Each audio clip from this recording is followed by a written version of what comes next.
Hola chicos.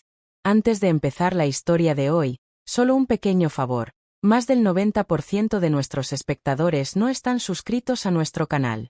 Por favor, suscríbanse para no perderse ninguna historia impactante e interesante. Vamos a comenzar la historia de hoy. Me llamo Clara y tengo 43 años. Llevo casada con Marcos desde hace casi 20. Vivimos en una calle tranquila, en una urbanización de esas donde todos saludan, pero nadie se mete realmente en la vida del otro. Aparentemente, mi vida era perfecta. Una casa bonita, un matrimonio estable, un trabajo cómodo como profesora de literatura en una secundaria privada y una hija universitaria que vive en otra ciudad. Pero si algo he aprendido con el tiempo, es que la apariencia no siempre refleja la verdad. Todo comenzó en un día común. Era junio, el calor había llegado antes de lo previsto, y yo estaba en el jardín regando mis plantas cuando escuché la voz de Santiago, el hijo de nuestro vecino Rubén. Santiago tenía apenas 20 años, acababa de terminar el primer año de universidad y había vuelto a casa para pasar el verano. No lo había visto en años, desde que era un adolescente desgarbado y tímido. Ahora era otra persona, más alto, más seguro de sí mismo, y con esa mezcla de entusiasmo y arrogancia que tienen los jóvenes cuando creen tener todo el mundo a sus pies. Hola, Clara, me dijo sonriendo desde la valla de su jardín. ¿Sigue amando a sus margaritas? Reí, sorprendida por su tono juguetón. Respondí que sí, que las margaritas no me abandonaban como algunas personas. No sé por qué dije eso. Fue automático. Tal vez porque sentía que muchas cosas me habían ido abandonando lentamente. La pasión en mi matrimonio, el brillo en los días, la ilusión por el futuro. Él no lo supo leer así, claro. Solo sonrió, y dijo que algún día quería escribir sobre mis margaritas. Le pregunté si escribía, y me dijo que sí, que estaba estudiando literatura creativa. Esa fue nuestra primera conversación. 10 minutos, quizás menos. Pero algo se movió en mí desde ese momento. Los días pasaron, y él comenzó a aparecer más seguido.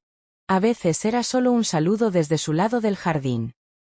Otras veces, se acercaba con alguna excusa, preguntaba por una planta, por un libro, o simplemente comentaba el clima. Su madre había fallecido hacía años y vivía solo con Rubén, quien trabajaba largas horas. Santiago pasaba mucho tiempo solo. Al principio, yo lo vi como el hijo de un vecino que necesitaba atención. Luego, empecé a esperarlo. Me daba cuenta de que ponía más cuidado en mi ropa si sabía que podía cruzármelo. Peinaba mejor mi cabello. Me pintaba los labios. Lo noté, pero no lo aceptaba aún. Una tarde, mientras leía en la terraza, se sentó junto a mí y me preguntó qué pensaba sobre los amores imposibles. Fue una conversación intensa, honesta.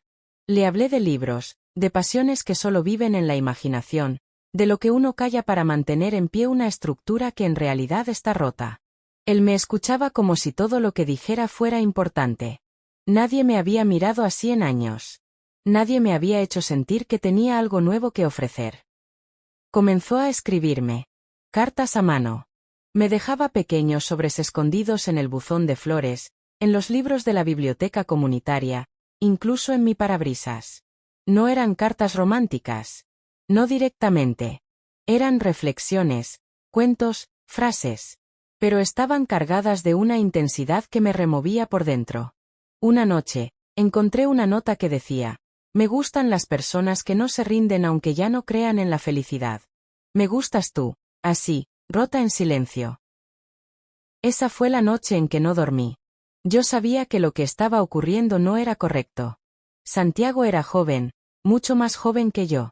Yo estaba casada. Mi hija podría ser su hermana mayor. No había pasado nada físico entre nosotros, pero todo lo emocional ya estaba contaminado. Había una conexión que se había vuelto peligrosa. Y sin embargo, me sentía viva. Me sentía vista. Me sentía deseada. No en un sentido superficial, sino en el alma. Me costaba admitirlo, pero empecé a buscar excusas para estar sola en casa cuando él estaba cerca.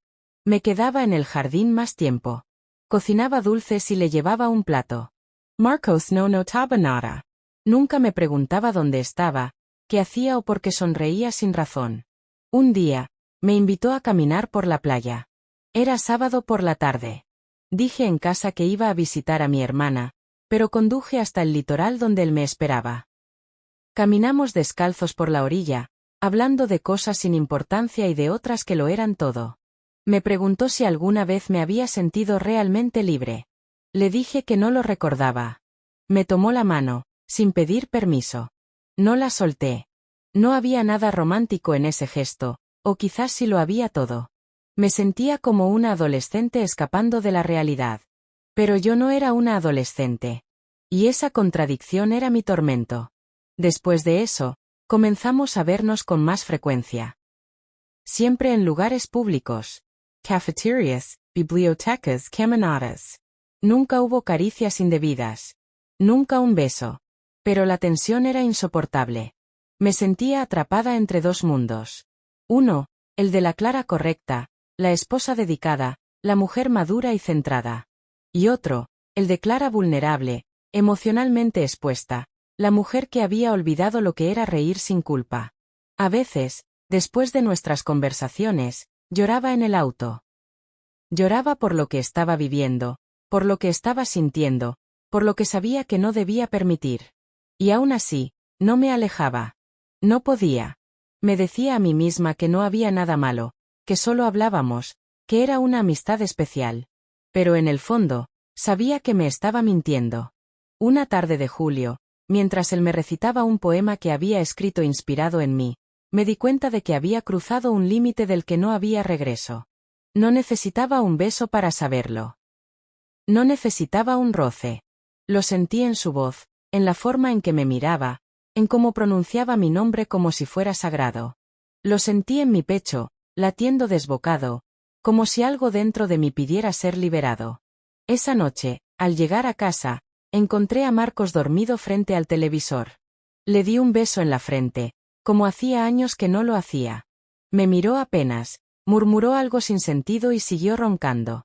Me encerré en el baño y lloré. No sabía si era tristeza, culpa o desesperación. Tal vez todo junto. ¿Cómo había llegado hasta ese punto? ¿Cómo era posible que yo, tan controlada, tan correcta, estuviera viviendo algo así? Y sin embargo, no quería detenerlo. Era como una historia que se escribe sola, que toma vida propia. Una historia que ya no podía borrar, pero que tampoco podía compartir con nadie. Me sentía sola, confundida, pero también más viva que nunca. Y eso, esa extraña mezcla de emociones, fue lo que me hizo tomar la decisión que cambiaría todo. Pero no fue la que ustedes piensan. La verdadera historia no es la del deseo, ni la del pecado. Es la historia de una mujer que, sin buscarlo, se encontró a sí misma en el reflejo de un muchacho que la miró sin pasado, sin etiquetas, sin reproches. Y ese descubrimiento, ese temblor en el alma, fue más poderoso que cualquier acto físico. Fue amor, sí, pero no de la forma en que muchos lo entienden. Y lo que vino después, fue el principio del fin. Después de aquella noche, empecé a ver la vida en cámara lenta. Cada detalle tenía un peso distinto. La forma en que Marcos me decía buenos días sin mirarme a los ojos. El modo en que el café sabía igual cada mañana, pero yo ya no podía disfrutarlo como antes. El silencio en nuestra casa se volvió tan espeso que a veces sentía que me ahogaba en él. Evitaba el contacto visual con Santiago durante el día. Si lo veía salir al jardín, fingía que regaba las plantas del lado opuesto. Si pasaba por la calle, me escondía detrás de las cortinas, aunque una parte de mí rogaba que tocara el timbre. Pero en la noche, cuando todo estaba quieto, releía sus cartas, una y otra vez. Las escondía en una caja de té vacía, guardada al fondo del armario, entre mis viejos suéteres de invierno. Eran mi secreto, mi desahogo, mi peligro. Una tarde, mientras limpiaba el estudio de mi marido, encontré una carta dirigida a mí. No estaba firmada. La letra no era la de Santiago. Era brief. Solo decía, lo que estás haciendo no pasará desapercibido. Cuidado con jugar con fuego. Sentí que el estómago se me encogía. ¿Alguien nos había visto? ¿Quién sabía algo? ¿Era una amenaza real o el producto de una imaginación enferma? No se lo conté a nadie. Quemé la carta esa misma noche, Pero el miedo se instaló como una sombra permanente detrás de mis pensamientos. A pesar de todo, Santiago seguía buscándome. Ya no con la misma frecuencia, pero sí con más intención. Comenzó a escribirme menos cuentos y más preguntas. Preguntas difíciles. ¿Por qué estás con Marcos? ¿Qué es lo que realmente deseas de tu vida? ¿Cuántas cosas has aceptado por miedo a quedarte sola? Un día me dejó una nota que decía: no quiero verte sufrir en silencio. Pero tampoco quiero ser el motivo de tu ruina. Si me alejo, me seguirías buscando. Ese papel fue más doloroso que cualquier confesión. Y no supe responderle. No fui valiente. Los días se volvieron grises. Comenzó a llover constantemente. Santiago ya no salía al jardín. No me dejaba cartas. Pasaban semanas enteras sin verlo. Empecé a creer que se había rendido. Y lo odiaba por eso. Pero también me odiaba a mí por no haber hecho nada para detenerlo cuando aún tenía sentido.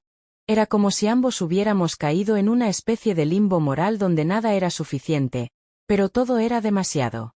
Marcos notó que yo estaba distante. Una noche me preguntó si estaba enferma.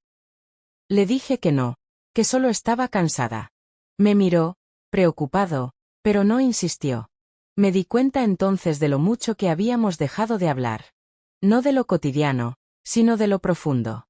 De lo que de verdad duele. Éramos dos compañeros de casa, dos actores interpretando un matrimonio sin guión. Una semana después, recibí una carta de Santiago. La última. No estaba escondida. Estaba sobre mi alfombra, en el porche. Decía: Clara, no sé si esto es amor o solo una coincidencia emocional. No sé si fuiste mi refugio o mi tormenta. Pero sé que te vi. Vi a una mujer que lucha por no hundirse. Una mujer que brilla aún con el corazón agrietado. Te quiero, de una manera rara, incompleta, imposible. Pero te quiero.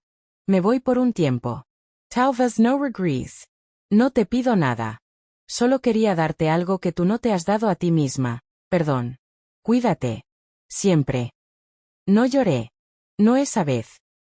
Me senté en la sala durante horas, con esa hoja entre las manos, como si fuera lo último que alguien escribiría en mi vida. Esa noche, mientras Marcos dormía, me miré en el espejo durante largo rato. No vi una mujer culpable. No vi a una traidora. Vi a alguien rota por dentro, sí, pero también viva. Y eso fue más aterrador que cualquier otra cosa. Pasaron los meses. Santiago no volvió. Su padre dijo que se había ido a terminar la universidad en el extranjero. No pregunté más. No quería parecer interesada. Pero en las noches seguía soñando con su voz, con sus preguntas, con ese te quiero tan simple y devastador. La rutina volvió. Volvieron los silencios con Marcos. Las cenas sin conversación. Los fines de semana grises. Pero algo había cambiado. Ya no podía fingir. Ya no podía esconderme detrás de la excusa de ser una mujer casada, buena, fiel. Había cruzado un umbral invisible, uno que marcaba la diferencia entre estar viva y solo existir. Un día, mientras caminaba sola por el parque, sentí una punzada en el pecho. No física. Era otra cosa. La certeza. Supe que tenía que tomar una decisión. No sobre Santiago. No sobre Marcos. Sobre mí. Sobre quién quería ser, y si estaba dispuesta a seguir traicionándome a mí misma para no hacer ruido en una vida que ya no me pertenecía. Llegué a casa. Marcos estaba en su estudio, como siempre. Me senté frente a él y le pregunté si era feliz. Me miró desconcertado. Me dijo que no entendía la pregunta. Lo insistí. ¿Eres feliz conmigo? Bajó la mirada. Tardó mucho en responder. Luego dijo: no lo sé. Y en ese momento entendí que él también lo sabía. Que mi distancia no era invisible. Que quizás él también se había rendido hacía mucho y no había tenido el valor de decirlo. No hablamos más esa noche. Pero al día siguiente, empecé a buscar un apartamento. No me fui por Santiago. Me fui por mí. Porque entendí que quedarse en un lugar donde ya no se es feliz, es otra forma de morirse en vida.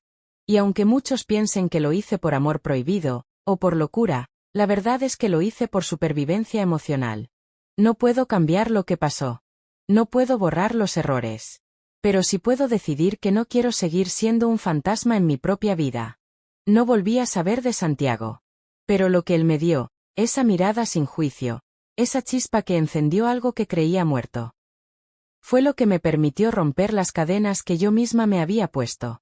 Y fue recién entonces, al estar sola, que comencé a conocerme de verdad. No fue fácil empezar de nuevo. La primera noche en mi nuevo apartamento fue silenciosa de una forma distinta.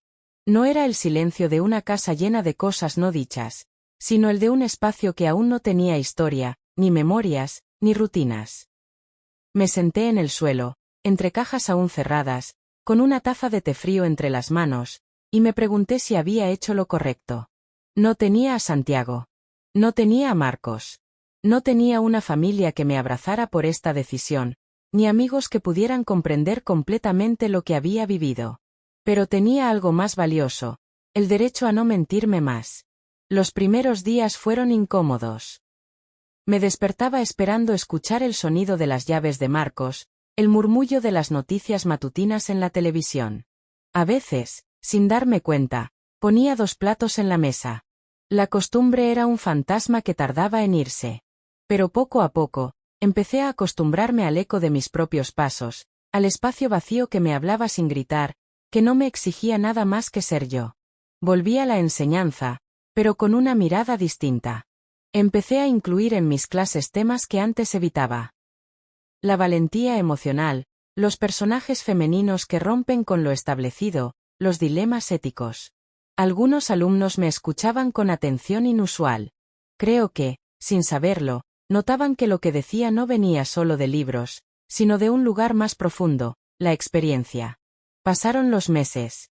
A veces, al cruzar el vecindario para visitar a mi hermana, veía la casa de Rubén.